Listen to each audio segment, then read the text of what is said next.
Welcome to Super StarCraft Bros. Diamond Friday. I'm Jay. I'm Iron Sparks. And it looks like we have a matchup on Daybreak for this Diamond Friday, and it looks like it's a mirror matchup, Protoss versus Protoss. It's the best matchup there is. Okay. Well, I guess if you're a Protoss fan. Yeah, it's way better than it's Terran. 100%. No. Alright, well, both players have thrown out the manners, so you've seen their names, but Iron Sparks, remind them who's playing just in case they weren't paying attention. Well, on our top right corner, we have our red Protoss PERRIX. Sounds like he wants to be a Terran player and have a barracks. And our bottom left corner, we have our blue Protoss sKorcheD. He could not quite decide on where he wanted to drop that pylon down, but he settled on that spot right there. Well, he could decide where one of those capital letters. No, you gotta have the K. Alright. Like special K? So let's see. Diamond level play. This should be good. Should be. Should be. Yes, should be. Alright, so both players are doing pretty much the same thing. PERRIX does have a 1 probe lead advantage. That was cut short. And I do think that PERRIX was able to get the pylon down first, but sKorcheD did get the gateway down first. So if we're looking at just seconds... It's very non-existent?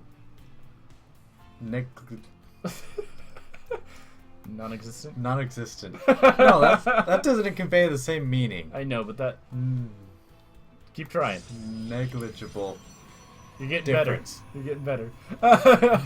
Doesn't make a difference. Alright, so the simulators are down for both players.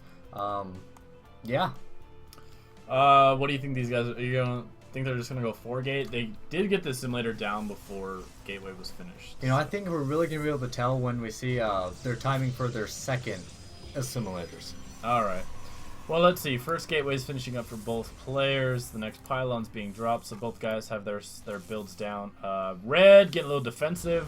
Hey, you know how last week, I don't remember if the game actually went up, the SCVs were chasing each other? Was that? I think that's one of the games that crashed. Yeah. That was sad. Well, Blue Probe lost. Alright, so Cybercore going down for both players, and I really anticipate sKorcheD to go maybe like a Robo, or maybe going to like a Twilight Council. I think it makes sense. And you know, PERRIX could very much do the same, but I think he's going to probably focus more on gateway units. Yeah. sKorcheD does have that first Zealot on the way. PERRIX has not started building anything out of his first gate. And the mirror matchup essentially still continues except for that one Zealot. Yeah. Probably see Warp Gate immediately. Yeah. Not quite sure what he's waiting for. He has the resources. He did have the Nexus selected. He just built a probe, but he's not. Stargate.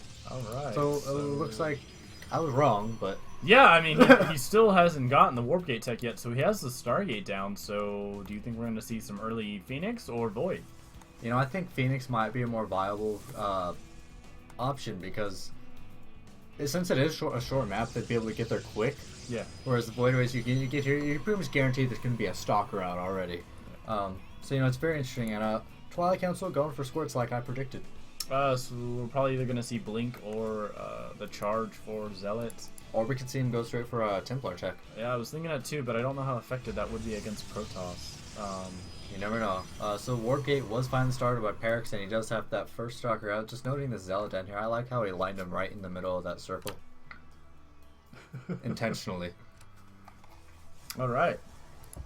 I do like that there's some debris at the bottom of the ramps now in the new maps for Wings of Liberty.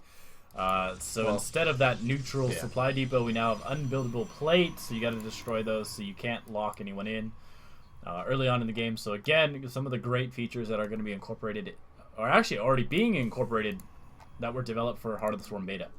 And first Phoenix on the way, so we're probably going to have some early Wings of Liberty style harassment from PERRIX. You know, Phoenix is a very rare unit to see in pretty much in any matchup, but it's very entertaining because it's very fun to see it happen. Whoa. DT Shrine. So we have the Twilight Council leading into the dreaded cloaked DTs with either their side blades or their death sights. So this is going to be interesting. Yeah, you know, I like DTs. I think they're my favorite unit. Yeah, especially when they're getting used against you, because there's nothing like all your probes dying because of an invisible ghost type thing. You know, I prefer them when they're not used against me. You know, I just really like DTs. Zeratul, he's awesome. What type of role do you think Zeratul is going to have in the next campaign of? Yeah, you know, I think it's going to be pretty similar to the one he had in Wings of Liberty, because, you know, who cares about Protoss in the campaign? They get the last expansion. Hey, they have, we don't even get mentioned in the opening cinematics. They get the finale. Yeah, and we're just totally ignored in the first 2 games. Well, yeah, you know, the Terran and the Zerg are fighting each other, and the Protoss are going, idiots. Seriously, idiots. Well, I don't know, but that opening cinematic for what was it, Land of the Void? Is that what it's called? I think so. It better be awesome. Like, better than both of the other ones. It'll be good. It better be. Alright, Phoenix moving out, going to be instantly spotting this pylon, which inadvertently spotted unit warping in. Doesn't see the DT. You don't see warp-ins if it's a DT. No, and unfortunately, there's no forge down, and there's no robo base, so there's going to be no detection for... Yeah, PERRIX is going to be sitting with the lights on. But he does now know that there is a DT shrine down. But what's he going to do? And he's got to expect a DT to be on the field because of that proxy pylon. Speaking of DT on the field, you know, he is throwing down that forge, but how many of these units probes is he going to lose? You know, I really do think that he needs to wall up that forge a little bit and kind of run those probes around. He has these Phoenix here, but they were literally doing nothing for such a long time because he had to focus on these. What he could do is use these sentries to kind of force, since it's up against the wall, force field it so it can't leave. He's going to need to get a cannon down immediately because I think that forge is going to fall before it's even finished. Yeah, but he can get a cannon down. Actually, he needs to get a cancel on that. He is getting a robo bay right now to get him the observer out. But if the DT doesn't spot, another DT spots the robo bay, I don't know how PERRIX is going to get out of this. He can't. He has no detection whatsoever. The robo facility does fall. He doesn't get a cancel off it. Right now, his only choice right now is to do a base race. He does not have much to base race with. I mean, he has, if you want to pull up the unit tab, we can see that Phoenix and a Zealot really aren't going to win you a base race. What he needs to do now is he has, I think, a forge going down. He needs to run around the map. He needs to block this ramp. Yeah. He had the sentry. The sentry's now gone. I honestly, with the harassment of the... You know, Phoenixes are great at harassment, but when it comes to all this stuff... They can't attack buildings. Yeah. And it looks like the mass exodus of the probes with the former Zealot accompanying him. If he could somehow peel a couple probes off without them getting spotted by the DTs, but Scorch has done the smart move and he has DTs back in the base. But, you know, even if he gets them away, what's he gonna do? Yeah, I mean, 13 minerals. See, that's the frustrating thing about DTs. I mean, because of the lack of scouting and because of the DT Shrine Rush, just there's really nothing you can do. I mean, a Terran player could lift off, but you're not going to be able to rebuild your economy, even if you drop mules down. And then Zerg, I mean... No, the mules will rebuild it. If you drop those mules down, you'll be doing better than your opponent. All the DT has to do is run around and not let you land. One thing I think that PERRIX might have been able to do, you know, he had that opportunity to have those sentries. Yeah. If he could have kind of baited them with his probes out of his base and done the force field, it would have given enough time to at least get that forge finished or maybe even the robo out. Now, and it might not have saved him, but it would have at least given him a chance. Remind me, what are the spells on the Mothership core? Is like a really fast DT attack going to be thwarted by the Mothership? Because the Mothership had detection for a little bit, didn't it? But, you know, if this were Heartless Swarm, he would have been okay. Because he would have gotten the Oracle out, which has the Revelation. It does. So he would have been able to get the Oracle out. So, I mean, the DT Rush, if you can pull it off and you don't get scouted or anything like that, you can win. Now, I think it's bizarre that PERRIX is deciding to stay in the game because... Well, you know, he has a chance. He can go and attack these buildings with his mind powers. I mean, his Phoenix don't even have a lot of energy, and now you have these Archons who are going to tear through mind powers.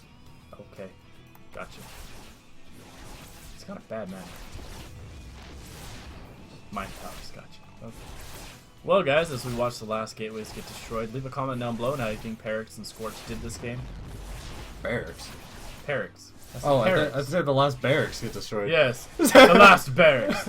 So yeah, leave a comment down below how you think the game went. Hit that subscribe and like button. We'd really appreciate it. Hit that favorite button if, I don't know, maybe you really like DT rushes. Maybe you just really like DT. I mean, just look at this guy. They are cool. They are cool. I mean, look at that guy. He has a... I wonder how many times they get close to, like, cutting themselves with the backside. Probably a lot, but... Alright, so, he really doesn't want to kill this pylon. One lone pylon. You know, he's busy chasing these guys. Yeah, he's trying to kill the Phoenix.